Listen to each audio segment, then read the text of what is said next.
Cook সোনালি চ্যানেলে আপনাদের সবাইকে স্বাগত। আজ আমি বানাবো ভেটকি মাছের পাতুরি। যদিও মাছটা ফিলে করা ছিল না, তবুও আমি চেষ্টা করব সেইভাবেই বানাবো। প্রথমেই নিয়ে নেব কাজু বাদাম, পোস্ত এবং কাঁচা লঙ্কা ও সর্ষে। এগুলোকে একসাথে করে একটা মিহি পেস্ট বানিয়ে নিতে হবে। এরপর মাছটাকে ভালো করে ধুয়ে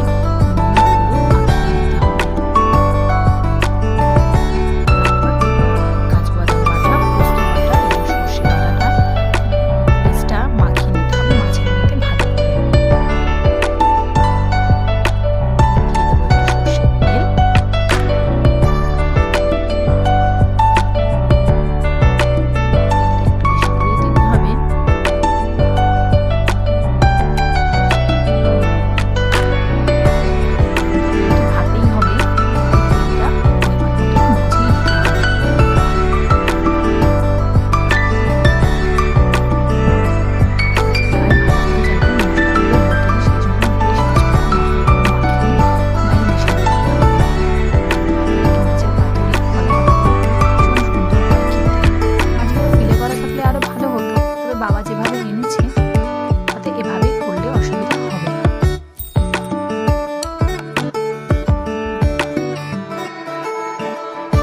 প্রথমে কলা পাতাগুলোকে একটু গরম কড়াইতে সেঁকে নেব, যাতে কলা পাতাগুলো মরতে গেলে ভেঙে না যায়।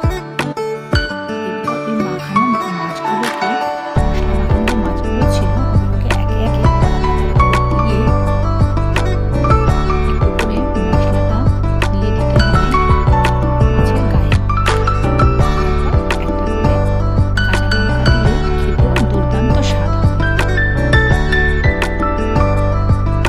দেখতে পাচ্ছি মাছটা এখন এরপর বসিয়ে দিলাম কাঁচা লঙ্কা, খেতে দারুণ স্বাদ হয়। এটাকে বেঁধে নিতে হবে সুতো দিয়ে। এই যে সবাই দেখতেই পাচ্ছেন, এইভাবে সুন্দর করে বেঁধে নিয়েছি একের পর এক। এতই ধোঁয়া উঠছিল যে ক্যামেরাটা পুরো হেজি হয়ে গিয়েছিল। এর থেকে বেশি ভালোভাবে দেখানো একদমই সম্ভব হচ্ছিল না।